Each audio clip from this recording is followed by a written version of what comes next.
गव्हाच्या चिकाच्या पापडांची रेसिपी सांगते मी आज तुम्हाला। ह्याच्यासाठी 3 दिवस गहू भिजवले होते, चौथ्या दिवशी वाटले होते। वाटल्यानंतर हे जे मिश्रण निघतं ते आपल्याला छान पाण्याने धुवून घ्यायचं आहे। पाण्याने धुतल्यावर त्याचा जो कुच्चा आहे तो एका साईडला निघतो आणि असा हे पांढरा पांढरा तो चीक आहे तो एका साईडला निघतो। हा कुच्चा फेकून द्यायचा नाही, हा आपल्याला 3दा धुवायचा आहे। पहिल्यांदा धुतला, चीक निघाला पांढरा, परत दुसऱ्यांदा धुवायचा, परत तिसऱ्यांदा। त्याचे सगळं पांढरं पाणी निघालं ते एका भांड्यामध्ये रात्रभर स्टोअर करून ठेवायचं। रात्रभर स्टोअर करून ठेवल्यावर त्याच्यावरती पाणी येतं पतलं पतलं, ते पाणी फेकून द्यायचं आपल्याला। आणि खालचा जो निघालेला घट्ट घट्ट चीक आहे तो यूज होणार आहे आपल्याला। बघा किती छान पांढरा शुभ्र असा चीक निघालाय। तर जितका हा चीक निघालाय त्याच्या 2.5 पट पाणी आपल्याला घाट्यासाठी घ्यायचंय। त्यासाठी अगोदर हा जो चीक आहे तो असा फोडून घ्यायचा आहे। फोडायसाठी थंडच पाणी घ्यायचंय, घाट्यासाठी गरम पाणी घ्यायचंय। मग बघा कन्सिस्टन्सी एकदम या चिकाची पतली पतली झाली पाहिजे, याच्यात गाठा नाही राहिला पाहिजे। याच्यात गाठा राहिल्या तर घाटात पण गाठा होतात, म्हणून त्याला व्यवस्थित आधी पतलं करून घ्यायचं आहे। हे पतलं झालं की जे पाणी आपण गरम केलंय त्याच्यातून एक पातेलभर पाणी काढून घ्यायचं, कारण की ते आपल्याला नंतर परत टाकायचंय पाणी।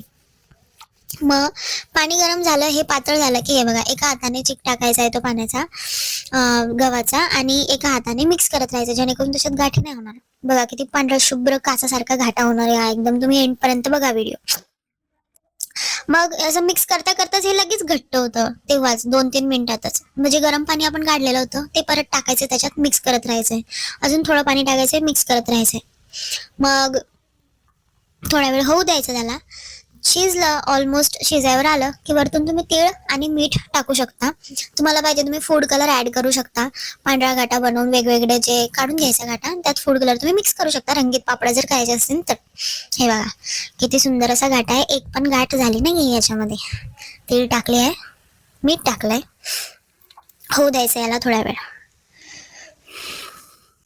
बस एकदाचा घाटा झाला की असे तुम्ही कलर मिक्स करू शकता। आणि कापड भिजवून घ्यायचं आहे खाली, त्याच्यावर घाटा टाकायचा आहे आणि मग असे पाणी लावून थापून घ्यायचे। थापल्यावर जसे आपण बिबडे वगैरे टाकतो तसे टाकायचे आहेत, ठीक आहे। ते पापड वगैरे काढायचे कसे त्याचा मी एक सेपरेट व्हिडिओ बनवून टाकणार आहे यूट्यूबवर, उद्या परवा अशा 2-3 दिवसात मी टाकेलच।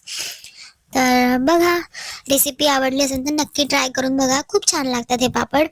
मोठ्या साईजचे थापले होते मम्मीने, तुम्ही छोट्या साईजचे थापू शकता, कारण तळल्यावर खूप मोठा होतो हा पापड। व्हिडिओ आवडला असेल तर लाईक शेअर नक्की करा, कमेंट बॉक्समध्ये सांगा की मी पुढची रेसिपी कुठली टाकू। चला राधे राधे, जय खानदेश।